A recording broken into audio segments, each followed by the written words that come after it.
coach. Sige. Ready? Sulit na to.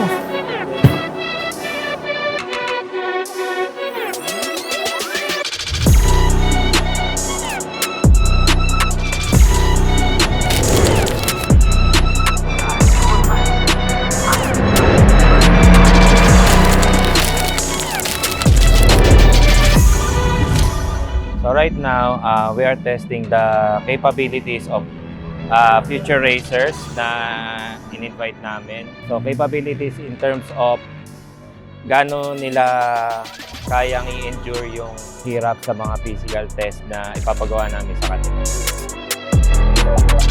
Yeah, of course, physical fitness is very important because racing is very demanding when it comes to physical fitness. Bali yung mga binigay kong test sa mga participant ngayon kung ano yung mga need nilang gawin na tulad nung sa physical nila, more on body weights kami kasi doon natin makikita kung kaya nilang buhatin yung sarili nila. Sa stamina naman, gumawa lang ako ng dalawang test para matest kung pwede sila sa gantong larangan ng racing.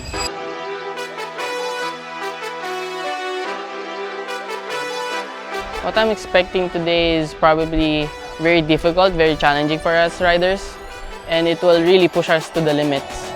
My expectations for today's challenge is that it's gonna be very extreme, nakakapagod, mostly because it's physical. Paguran and a lot of activities, but I am confident when we're gonna face it now later. Ayun na, sobrang importante ng physical fitness sa karera dahil yung physical fitness kasi dyan mo rin ibubush yung sarili mo. Para dyan mo makikita kung ready ka ba para pag nasa track ka na, hindi ka na masyadong mawawala sa gagawin mo.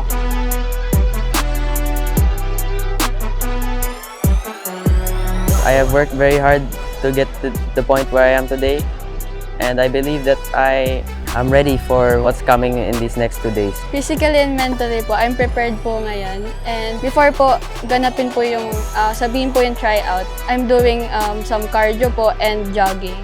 I really crave the challenge and really pushing my limits. I know where my mental state is and I know I can do it.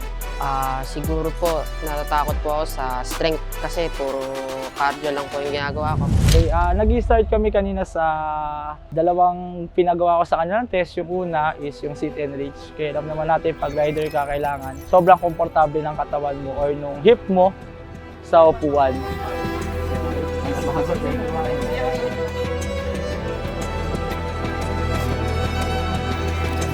Then, yung next namin is yung flexibility, is yung shoulder naman. Kailangan din yun, syempre, pag mga igigilid natin yung motor, hindi naman pwedeng yung right hand mo is malakas, pero yung left hand mo mahina.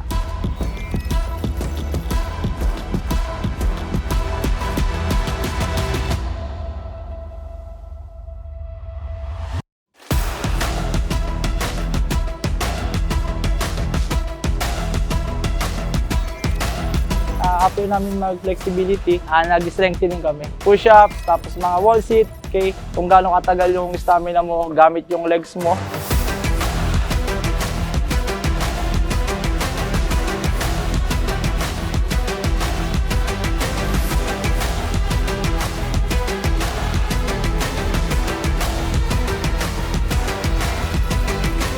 Layo ko ng liko, pare.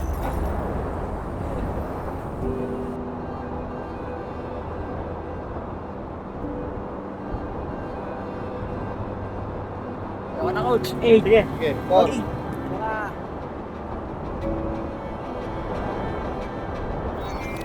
Sulit na to. 7 days. As next naman natin ngayon yung core, sobrang importante ng core kasi pag wala kang core, hindi mo rin mababalance na maayos yung motor mo.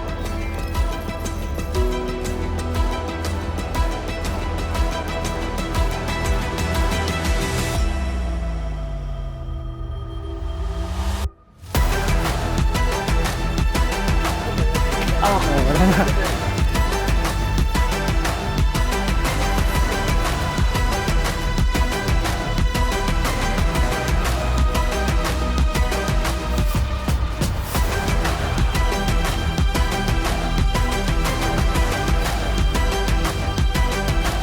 Kinakabahan po sa cardio, endurance po.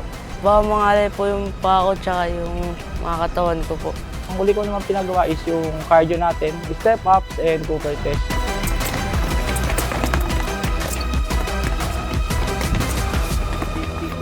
Three minutes yun, tapos tinitignan natin kung gaano nila kaya. Tapos yung Cooper test, may mga mangilan-ilan na medyo kinapos, pero mga 90% pumasok sa excellent. I would say the hardest part was the 12-minute run. I really pushed myself to get the fast pace. 12 minutes po siya na magja-jogging ka po and walking and everything you can do in 12 minutes just to get that kilometers.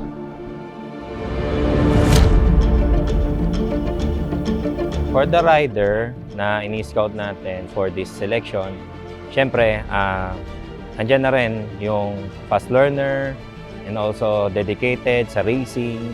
At the same time, so syempre dapat disiplinado. So discipline is one of the most important thing. Sa racing po kasi ang labanan po talaga kahit gaano ka po kagaling sumakay or katulin. Kung mahina naman po yung stamina mo, wala rin po mangyari kasi mauna at mauna ka pa rin po talaga.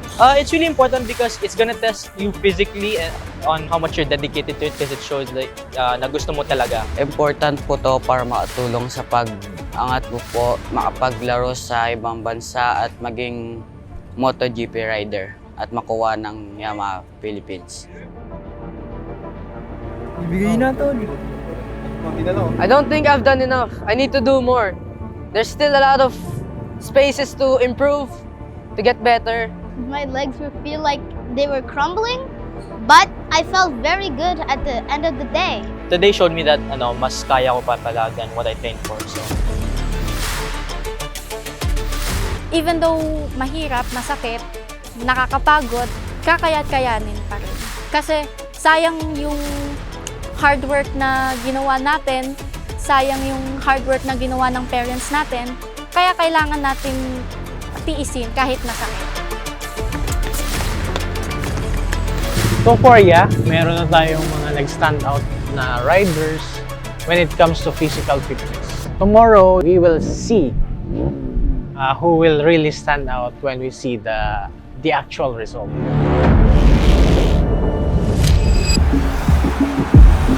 Walang lamang, kumbaga pare-parehas lang. Nasa rider na talaga. Ang ganda po. Like, nung nakita ko po yung design, yung... Isa ako sa nagsimula doon sa mga motor na yun, sa Sniper 150 and sa R15. And ngayon, nasa 600cc na ako. And masasabi ko na natulungan talaga ako ng mga motor na to.